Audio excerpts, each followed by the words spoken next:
అందరికీ నమస్తే. సినీ మాయలోకానికి స్వాగతం, సుస్వాగతం. Dude cinema review.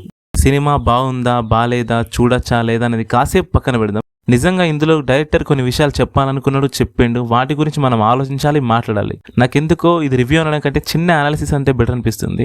ఎందుకంటే డైరెక్టర్ చాలా విషయాలను టచ్ చేసిండు డూడ్ సినిమాలో. కాస్ట్, ఆనర్ కిల్లింగ్స్, తాలి విలువ, ఆడపిల్ల నిర్ణయాలు, తన feelings, one side love, two side love, friendship love గా మారడం, ఇట్లా చాలా విషయాలు చెప్పిండు. ఫస్ట్ వీటన్నిటి గురించి మాట్లాడాలి. సినిమాలో వీటి మీద తన ఒపీనియన్ చెప్పాలనుకున్నందుకు I appreciate the director Keertheeswaran. నేను సినిమా రివ్యూ, సినిమా రిలీజ్ అని 5 రోజులకు పెడుతున్నా కాబట్టి మీలో చాలా మందికి స్టోరీ తెలిసే ఉంటది. సో నెగిటివ్స్ ఏమైనా ఉంటే తర్వాత మాట్లాడుకుందాం. ఇప్పుడు డైరెక్ట్ మ్యాటర్లోకి వెళ్తే, కొన్ని రియల్ గా జరిగిన ఇన్సిడెంట్స్, ఆనర్ కిల్లింగ్స్ అయితే మనం డైలీ ఒకటి చూస్తున్నాం. కులమే ముఖ్యమని కొందరు కన్నోళ్ళు, తోడబుట్టిన వాళ్ళు ఇట్లా చేస్తున్నారు.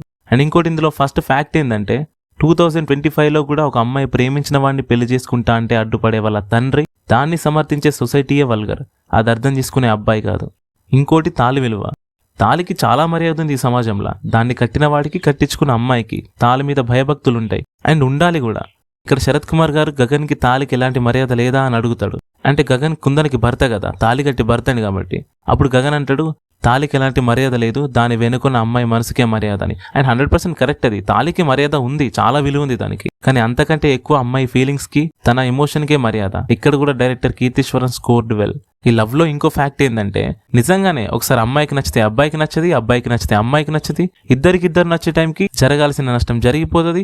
అప్పుడు రియలైజ్ అయ్యి కలిసి ఉండడం కుదరక, విడిపోలేక, గింజుకొని ఏడ్చి చస్తారు. కర్మ అంతే ఇక, హీరోయిన్ అన్నట్టు. అండ్ ఈ లైఫ్ లాంగ్ ఉండే లవ్ కూడా మన మైండ్ సరిగ్గా లేనప్పుడే వచ్చి తలుపు తడుతుంది. ఫస్ట్ ప్రపోజ్ చేస్తుంది, అప్పుడు అర్థం కాదు. అర్థమయ్యే టైంకి ఆ లవ్కి మనం నచ్చం, వేరే వాళ్ళు నచ్చుతారు. అప్పుడు మనం వాల్యూలెస్గా అనిపిస్తాం. Possessiveness, jealousy. మొన్నటి వరకు నా కోసం పడిచొచ్చిన అమ్మాయి వేరే వాళ్ళకి ఆ లవ్ని ఇస్తుంటే బాధ, రిగ్రెట్ని అనుభవిస్తారు. ఈ ఫీలింగ్స్ ని డైరెక్టర్ క్లియర్గా చూపించిండు. కానీ ఆ ఫీలింగ్స్ ని గగన్ అసలు కుందన ముందు బయట పెట్టాడు. నటిస్తూనే తనను మోసం చేసుకుంటూనే ఉంటాడు. ఇట్లాంటి క్యారెక్టర్ ప్రదీప్ చాలా పర్ఫెక్ట్ గా పోర్ట్రే చేసిండు, చాలా బాగా క్యారీ చేసిండు. అంటే ఫ్రెండ్స్ ముందు, కొలీగ్స్ ముందు కూడా తను బయట పెట్టాడు ఫీలింగ్స్ అసలుకే.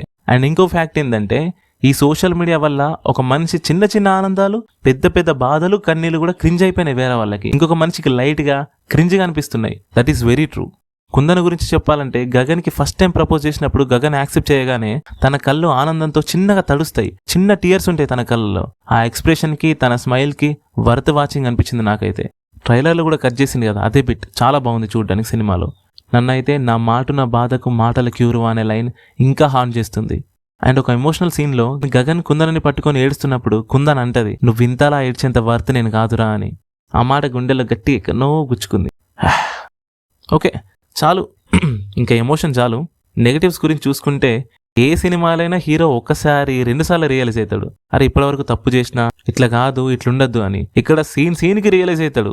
ప్రతి సీన్ కి అర్రే తప్పు చేసినా, అర్రే ఇట్లా అనకుండా ఉండాల్సింది, అరే ఇట్లా చెప్పకుండా ఉండాల్సింది. ప్రతి సీన్కి రియలైజ్ అవుతాడా? ఓకే, హీరోకి జరుగుతున్న ఇన్సిడెంట్ కొత్తది కాబట్టి, అప్పటి వరకు జరగంది కాబట్టి, ఒక్కో కొత్త ఇన్సిడెంట్కి కొత్తగా ఏదో ఒక విషయం నేర్చుకుంటాడు కాబట్టి రియలైజ్ అవుతాడు అనుకోవచ్చు. ఓకే, ఇంకొన్ని వశపడిని ఉన్నాయి సినిమాలో. చాలా అతి అనిపిస్తుంది. శరత్ కుమార్ గారివి కొన్ని అతి సీన్స్ ఉంటాయి. వాళ్ళ అల్లుడు షర్ట్ లేకుండా కార్ దిగగానే ఈయన మినిస్టరు, పైగా కార్యకర్తల ముందు ఈయన షర్ట్ తీసి ఇచ్చేస్తాడు.